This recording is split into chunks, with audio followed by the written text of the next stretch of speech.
We don't care. The United States and NATO, we do not care how many Ukrainians die, not civilians, not women, not children, not soldiers. We do not care. It's become a great football game. We've got our team, they've got our team, rah, rah. We want to get the biggest score and run it up. And, we don't care how many of our players get crippled on the playing field, as long as we win. Now, we are shipping fantastic quantities of weapons, and it's caused the stock of Raytheon, which creates missiles, and Northrop Grumman, which creates aircraft and so forth, and missiles. All of these defense industries have become tremendously bloated with tax dollars. I don't think it's ultimately going to change the outcome. I think that Russia will prevail. The Ukrainians are in a very awkward strategic position in the East, but if you look at the way that this unfolded, President Putin made a desperate effort to stop the march towards war. Back in December of 2021, he went so far as to put specific written proposals on the table with NATO, peace proposals to defuse what was coming about. Because at this point, Ukraine was massing troops to attack the Donbass. So he was trying to head this off. He didn't want war. And NATO just blew it off, just dismissed it, never took it seriously, never went into serious negotiations. At that point, Putin, seeing that armed Ukrainians with weapons to kill Russian troops were literally on their borders, decided he had to strike first. Now, you can see that this was not some pre-planned attack. This was not like Hitler's attack into Poland, where the standard rule of thumb is that you always have a 3-to-1 advantage when you are the attacker. You have to mass 3 times as many tanks and artillery and planes and men as the other side has. In fact, when Russia went in, they went in sort of with what they had, what they could cobble together on short notice, and they were outnumbered by the Ukrainian forces. The Ukrainian forces had about 250,000. The Russians had perhaps 160,000. So instead of having 3 times as many, they actually had fewer troops than the Ukrainians, but they were forced to attack to try to preempt the battle that was looming, where the Ukrainians had massed these forces against the Donbass. Now, the Donbass is adjacent to Russia.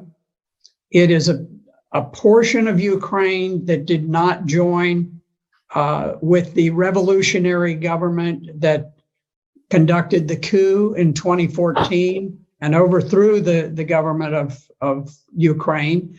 They refused to become a part of the new revolutionary government of Ukraine. And so they declared their independence.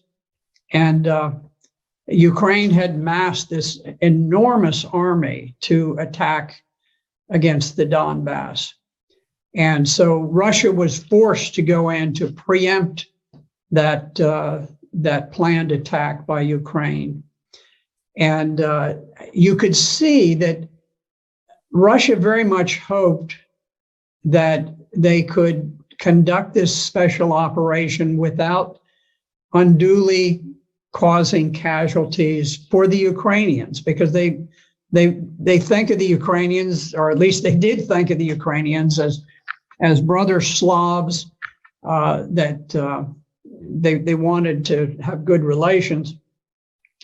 But there was a famous picture with a Russian tank that had been stopped by a gathering of maybe 40 civilians who just walked out in the road and blocked the road, and the tank stopped.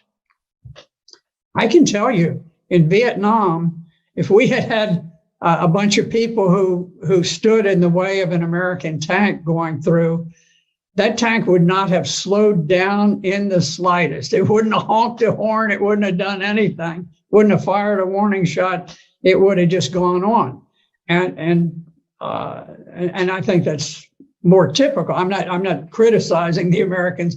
I was there and I was fighting, and I probably would have driven the tank straight through myself. But what I'm saying is that the rules of engagement for the Russians were very, very cautious.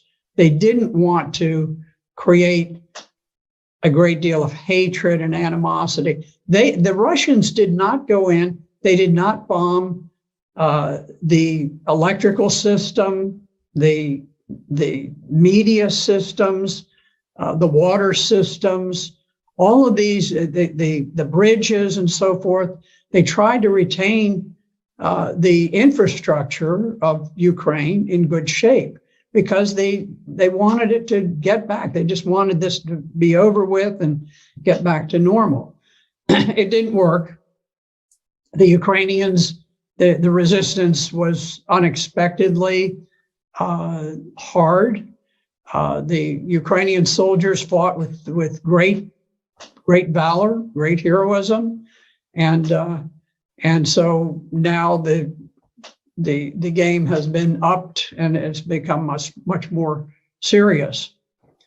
But it is amazing to look and to see that Russia dominates the air. They haven't knocked out the train systems.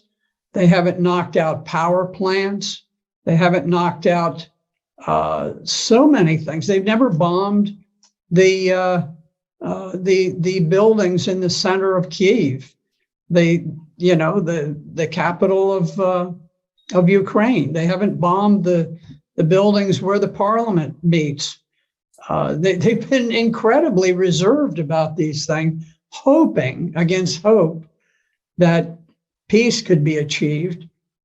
But I don't think Ukraine has anything to do with the decision about peace or war. I think the decision about peace or war is made in Washington, D.C.